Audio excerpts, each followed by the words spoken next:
सृष्टीच्या लग्नाची पहिली रात्र होती. ती उदासपणे आपल्या रूममध्ये बसली होती. तिच्यासोबत नातलगांमधील कितीतरी महिला बसल्या होत्या आणि त्या म्हणत होत्या की आज तर नवरीची लग्नाची पहिली रात्र आहे. तिच्या मनात तर लाडूच फुटत असतील. परंतु सृष्टीच्या डोळ्यात अश्रू जमा झाले होते. जेव्हा थट्टा मस्करी करून रूम मधील महिला बाहेर निघून गेल्या, तेव्हा सृष्टीच्या डोळ्यात दाटून आलेले अश्रू वाहू लागले. रडतच ती विचार करू लागली की जर अभिषेक या जगात असता तर आज मी त्याची नवरी बनली असती. तेवढ्यातच सौरभने रूममध्ये प्रवेश केला. तर लगेचच सृष्टीने आपले डोळे पुसले. सौरभ तिच्या जवळ आला आणि तिला एक छोटासा गिफ्ट बॉक्स देत म्हणाला, हे माझ्या सुंदर बायकोसाठी एक छोटस गिफ्ट. सृष्टी हळूच म्हणाली, सौरभ, मी माझ्या नव्या आयुष्याला सुरुवात करण्याआधी तुला काहीतरी सांगू इच्छित आहे. हे बघ, तुला तर माहीतच आहे की आपलं लग्न कुठल्या परिस्थितीमध्ये झालं आहे. सौरभ म्हणाला की तू लग्नाआधीच मला सर्व सत्य सांगितलं होतं ना, की तुझ्या भूतकाळात काय झालं होतं ते. त्या गोष्टीला स्वीकार करूनच तर मी तुला माझी बायको बनवण्याचा निश्चय केला होता. आयुष्यात दुर्घटना होतच राहतात. याचा अर्थ असा नाही की आपण आयुष्य जगणं सोडून द्यावं. मला चांगल्या प्रकारे माहित आहे यावेळी तुझी मनस्थिती काय असेल ती. म्हणूनच मी कधीच तुझ्यावर कोणताही दबाव टाकणार नाही. जेव्हा तू मला मनापासून स्वीकारशील तेव्हाच आपण या नात्याला पुढे घेऊन जाऊ. परंतु तोपर्यंत आपण चांगले मित्र बनून राहू शकतो ना. अजून तर पूर्ण आयुष्य पडलं आहे. आपण कधीही आपल्या नवीन आयुष्याची सुरुवात करू शकतो. परंतु त्याआधी माझी इच्छा आहे की तू मला समजून घ्यावस. मला तू तुझ्या नवऱ्याच्या रूपात स्वीकार करावस. एवढा चांगला नवरा भेटल्यामुळे सृष्टीच्या डोळ्यातून आनंद अश्रू वाहू लागले आणि ती भाऊक होऊन म्हणाली, मी खूपच नशीबवान आहे जो मला नवऱ्याच्या रूपात तू मिळालास. सौरभ आपला हात पुढे करत म्हणाला, तर मग चल, याच गोष्टीवर आपण आपल्या मैत्रीची नवीन सुरुवात करूया. सृष्टीने त्याच्या हातात हात दिला आणि त्याच्या खांद्यावर डोकं ठेवून तिला शांतता जाणू लागली. सौरभ म्हणाला की तुला तुझं गिफ्ट उघडून बघायचं नाही का.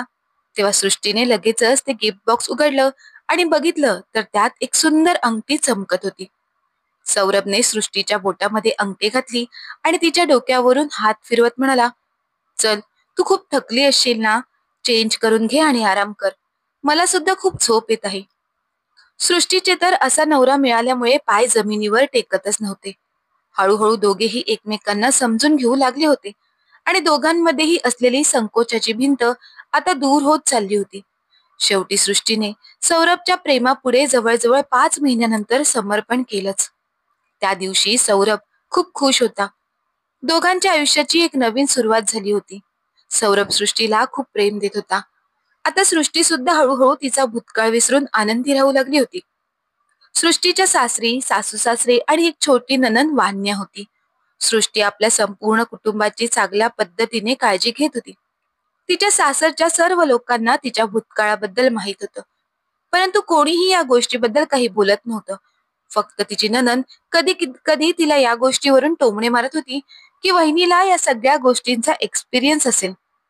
एक दिवशी वान्या आपल्या कॉलेजच्या काही मैत्रिणींसोबत घरी आली आणि आपल्या वहिनीला ऑर्डर देत म्हणाली, वहिनी, आज सगळ्यांसाठी समोसे, ब्रेड पकोडे आणि कोथिंबीर आणि पुदिन्याची चटणी बनव. माझ्या मैत्रिणी ग्रुप स्टडी करण्यासाठी आल्या आहेत. नाश्ता केल्यानंतर आम्ही अभ्यास करू. नंदेची फरमाईश ऐकून ती काहीही न बोलता लगेचच किचनमध्ये गेली आणि नाश्ता बनवू लागली. थोड्या वेळानंतरच समोसे आणि ब्रेड पकोड्यासोबतच कोथिंबीर आणि पुदिन्याची चटणी घेऊन येत असताना सृष्टीचे पाय जागीच थांबले. तिची नणंद थट्टा करत म्हणत होती की माझी वहिनी तर खूप खेळ खेळलेली आहे. तिने तिच्या बॉयफ्रेंड सोबत मुंबईमध्ये खूप मजा केली आहे. माझ्या दादानी तर तिच्याजवळ लग्न करून तिच्यावर उपकारच केले आहेत.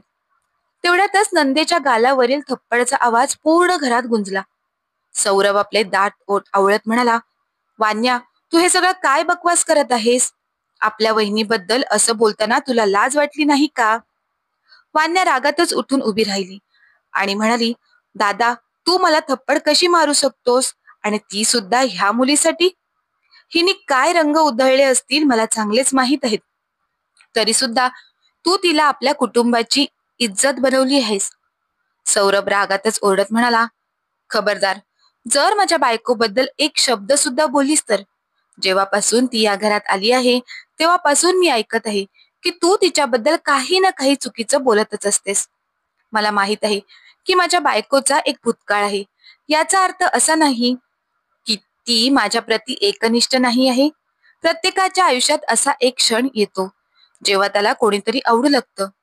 खूप नशीबवान असतात ते लोक ज्यांना आपल्या पसंतीचा जोडीदार मिळतो. तुझी वहिनी एका मुलावर प्रेम करत होती, परंतु तो आता या जगामध्ये नाही आहे. तर मग त्याचं नाव घेऊन आपल्या वहिनीचं मन दुखावणं कितपर्यंत योग्य आहे? तेवढ्यातच शारदाताई सुद्धा त्यांच्या रूम मधून निघून बाहेर आल्या. जेव्हा त्यांना सर्व गोष्ट समजली तेव्हा त्या म्हणाल्या, बाळा, तू अशा मुलीजवळ लग्न केलं आहेस तर लोक तर बोलणारच ना. त्यात तुला एवढं वाईट वाटण्यासारखं काय आहे? तेव्हा सौरभ म्हणाला, आई, लोक बोलतील तर त्याने मला काही फरक पडणार नाही. परंतु वान्या लोक नाही आहे, तर ती आपल्या घरातील एक हिस्सा आहे. पुढे जाऊन हीच सुद्धा लग्न होईल आणि ही सुद्धा परक्या घरात जाईल. तिथे जाऊन तिला तिची नणंद रात्रंदिवस कोणत्या तरी गोष्टीसाठी टोमणे मारेल. आपल्या मैत्रिणीसमोर हिची थट्टा मस्करी करेल. तर काय हिला चांगलं वाटेल का? कुटुंबातील हिस्सा असल्या कारणाने हिला आपल्या वहिनीच्या दुःखात सहानुभूती असली पाहिजे ना, ना की तिची थट्टा मस्करी केली पाहिजे. आता शारदाताई थोड्या वेळासाठी गप्प राहिल्या आणि मग वान्याला म्हणाल्या, हे बघ बाळा, दादा जे काही बोलत आहे ते अगदी योग्य आहे. आपल्याला सगळं काही माहित होतं. त्यानंतरच आपण या लग्नासाठी होकार दिला होता. यामध्ये सुनबाईची कोणतीही चुकी नाही आहे. तिने तर आपल्यापासून काहीच लपवलं नव्हतं ना. तुला सुद्धा ही गोष्ट आधीपासूनच माहित होती. तर मग आता आपल्या मैत्रिणींसमोर आपल्या वहिनींचा अशा प्रकारे अपमान नाही केला पाहिजे. काही सत्याकडे दुर्लक्ष करणं चांगलं आहे.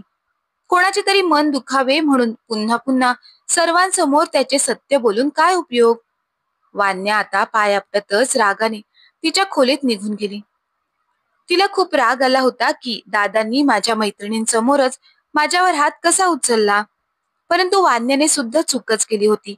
तिने तिच्या मैत्रिणींसमोर तिच्या वहिनीच्या भूतकाळाबद्दल चर्चा करायला नको होती. वहिनीची अशा प्रकारे थट्टा मस्करी करणं चुकीचं होतं. बरं, काही दिवस वान्या सगळ्यांवरच रागवली होती, पण हळूहळू ती पुन्हा सगळ्यांशी बोलू लागली. तेव्हापासून तिला कुणीच काही बोललं नाही. परंतु वान्या सुद्धा आपल्या दादाचं कठोर रूप पाहून समजून गेली होती की जर तिने वहिनीची चेष्टा केली तर कोणीच गप्प बसणार नाही. म्हणून त्या दिवसापासून तिने वहिनी विरुद्ध एक शब्दही बोलला नाही. सृष्टी अशा विचित्र संभ्रमात होती की ती अभिषेकला विसरून नवीन कुटुंब आपलंसं करण्यात व्यस्त होती. अशातच सारखं सारखं तिला जुन्या आठवणींची आठवण करून दिली जात होती. त्यामुळे तिला सुद्धा खूप दुःख सहन करावं लागत होतं. पण त्या दिवशी सौरभने ज्या ताकदीने आपले विचार मांडले त्यानंतर तिचा सौरभ बद्दलचा आदर आणखीनच वाढला आणि तिला वाटायचं की अभिषेक माझ्या नशिबात नाही, पण सौरभही काही कमी नाही आणि तोही माझ्यासाठी एक योग्य जोडीदार ठरला आहे. नाहीतर मी किती दुःखात होते. अशा परिस्थितीत कोणी माझं मन समजून घेतलं आणि माझी काळजी घेतली तेच माझ्यासाठी पुरेसं आहे. बरं, आयुष्य पुढे जात राहिलं. 2 वर्षानंतर ती एका मुलाची आई झाली आणि तिच्या कौटुंबिक जीवनात मग्न झाली. मग नंदेचंही लग्न झालं आणि ती तिच्या सासरी गेली. ती सुद्धा वेळेसोबत परिपक्व झाली होती आणि तिलाही आपली चूक कळून चुकली होती की तिने त्यावेळेस आपल्या वहिनीची चेष्टा करायला नको होती. बरं, जे काही झालं ते झालं. सुरुवातीला सौरभने बायकोला साथ दिली होती, त्यामुळे आता त्याची बायको ही मानसिकदृष्ट्या खंबीर होऊन त्याच्या आयुष्यात आनंदाने सामील झाली होती. नाहीतर कधी कधी तर असं होतं की अशी महिला मनातून खूप तुटून जाते, कारण नाही सासरचे लोक तिला साथ देतात आणि नाही नवरा. तर मित्र आणि मैत्रिणींनो, सौरभने सृष्टीला ज्या प्रकारे साथ दिली त्याबद्दल तुमचं काय म्हणणं आहे ते आम्हाला कमेंट बॉक्समध्ये कमेंट करून कळवा. जर का तुम्हाला ही गोष्ट आवडली असेल तर गोष्टीला लाईक करा, शेअर करा. धन्यवाद.